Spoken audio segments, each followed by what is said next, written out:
अरे भाई 24.4 Gbps लेके क्या करूँगा। ये कंपनी आप बोल रहे हो होम राउटर है, तो होम राउटर में इतना स्पीड और क्वाड बैंड भी यूज कर रहा है। तो पहले देख लेते हैं ये कौन सा कंपनी का है। देखो ये TP-Link कंपनी का है, मॉडल नंबर है वो आर्चर BE900 है। बैक पैनल पे ये एक्चुअली पोर्ट कॉन्फ़िगरेशन किया है, ये भी देख लेते हैं।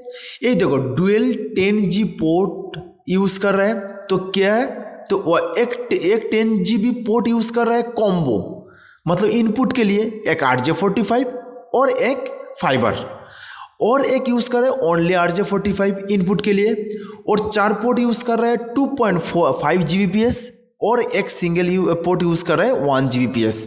देखो इतना स्पीड, ये एक्चुअली घर पे न्यू यूज होगा, शायद इंडस्ट्रियल में यूज होगा ये राउटर। इतना स्पीड है, दाम भी बहुत है, तो लास्ट में बताऊंगा कितना दाम है, ले सकते हैं कि नहीं। लेकिन हम लोगों का जो इंफ्रास्ट्रक्चर है ना, केबल ऑपरेटर का इंफ्रास्ट्रक्चर ये राउटर का यूज़ करने के लिए नहीं है, ठीक है। तो लास्ट में बताऊंगा क्यों नहीं है। पहले ये देख लेते हो जो क्वाड बैंड क्या है। जो क्वाड बैंड यूज़ कर रहा है, तो हम लोग जब बचपन से जब राउटर यूज़ कर रहा हो ना, तो राउटर का पहले क्या था 150 Mbps था, उसके बाद क्या हुआ 300 Mbps, 600 Mbps, 750 Mbps, 1000, 1200 Mbps, ऐसा कुछ था, है ना। तो अभी जो TP-Link राउटर बहुत ज़्यादा अपग्रेड किया है, 24.4 Gbps, नॉट Mbps, Gbps में हो रहा है, और क्वाड बैंड भी यूज़ कर रहा है। तो पहले सिंगल बैंड यूज़ कर रहा था 2.4 GHz, उसके बाद डुअल बैंड आया 2.4 और 5 GHz, उसके बाद ट्रिपल बैंड आया 2.4, 5 GHz और 6 GHz। लेकिन अभी तो क्वाड बैंड आ गया। तो क्वाड बैंड में क्या है, क्वाड और भी और एक फ्रीक्वेंसी शायद यूज़ किया है, लेकिन नहीं है, और भी फ्रीक्वेंसी यूज़ नहीं किया है, एक ही फ्रीक्वेंसी 2 बार यूज़ किया है। ये देखो 6 GHz एक यूज़ करा, जो Mbps 11,520 Mbps बहुत ही ज़्यादा है। तो 5 GHz एक यूज़ किया, जो Mbps 5760 Mbps, और एक 5 GHz यूज़ किया है, जो 5760 Mbps, और 2.4 GHz यूज़ किया है 1376 Mbps। ये हो गया एक्चुअली, ये चारों मिला के आपका हो गया 24 Gbps। देखो फिजिकली एक्चुअली कॉन्फ़िगरेशन के ये देख लेते हैं। ये एक्चुअली जो 4 पोर्ट है ना, ये 4 पोर्ट लैन पोर्ट का है, जो आउटपुट यूज़ करते हैं, ठीक है। तो आउटपुट देखो 2.5 Gbps लैन पोर्ट, इतना स्पीड लेके हम क्या करेंगे। हम लोग तो सिर्फ स्क्रॉल ही करते हैं ना, सारा दिन भर शॉर्ट वीडियो देखते हैं ना।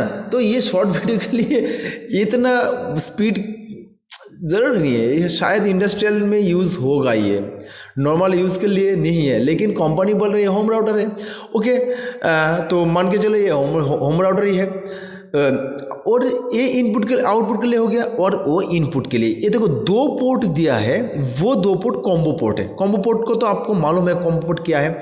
कॉम्बो पोर्ट का मतलब है जो SFP पोर्ट आप यूज़ करेंगे, तो आपका ये वाला है ना, ये जो RJ45 वाला जो पोर्ट है, ये पोर्ट ऑटोमेटिकली शट डाउन होगा, और RJ45 जब यूज़ करेंगे ये वाला जो SFP ऑटोमेटिकली शट डाउन होगा।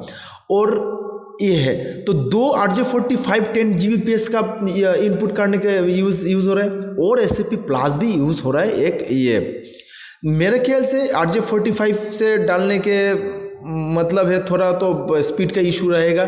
वो इनपुट आप डायरेक्ट फाइबर डालो तो अच्छा रहेगा। और एक दिया है 1 Gbps सिंगल पोर्ट, ये हो गया आपका फिजिकल ये। लेकिन ये कॉन्फ़िगरेशन मैंने देखा है, कॉन्फ़िगरेशन बहुत ही ईजी है। जैसे आप लोग डुअल बैंड सिंगल बैंड जैसे आप TP-Link का यूज़ करना है, सेम टू सेम, ज़्यादा कुछ नहीं है। और कुछ LED का डिज़ाइन भी दिया है। जब आपका इंटरनेट नहीं रहेगा तो एक इमोजी दिखाएगा, इंटरनेट का स्लो होगा तो एक इमोजी दिखाएगा, कॉन्फ़िगरेशन सक्सेसफुल होगा एक इमोजी दिखाएगा। ऐसे 3000 इमोजी है, आप मैनेज कर सकते हैं ये इमोजी को, ठीक है। और टाइम भी दिखाएगा, ठीक है। तो हो गया। तो मेरे पास एक क्वेश्चन है, क्वेश्चन ये है, जो हमारा जो इंफ्रास्ट्रक्चर है, जो कंपनी का इंफ्रास्ट्रक्चर है, जो आईएसपी का जो केबल ऑपरेटर का इंफ्रास्ट्रक्चर है, वो इंफ्रास्ट्रक्चर तो ये राउटर यूज़ करने के लिए नहीं है, क्योंकि ना ये तो इनपुट देना है 10 Gbps और हम लोगों का इनपुट तो मैक्सिमम 1 Gbps का इनपुट ही होता है, ठीक है ना।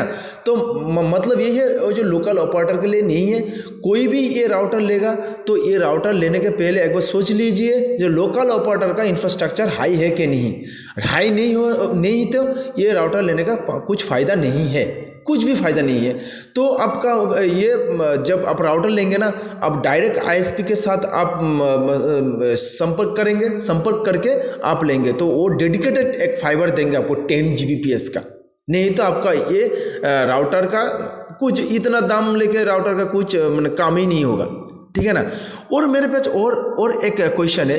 देखिए 2.4 गीगाहर्ट्ज बहुत ज़्यादा एरिया कवर करता है, तो जब डुअल बैंड आया ना 5 गीगाहर्ट्ज तो बहुत ही कम जगह कवरेज करता है। मतलब एक रूम मुश्किल से 2 रूम, उसके ज़्यादा नहीं होता है। लेकिन मेरा क्वेश्चन ये है 6 जो गीगाहर्ट्ज का जो ये बैंड है, वो बैंड कितना एरिया कवर करते हैं? ये 24 से ज़्यादा ना क्या 5 गीगाहर्ट्ज से ज़्यादा ना 5 गीगाहर्ट्ज से कम, ठीक है ना। ये मेरा क्वेश्चन, क्योंकि ना मेरा एक्सपीरियंस नहीं रहा है 6 गीगाहर्ट्ज में।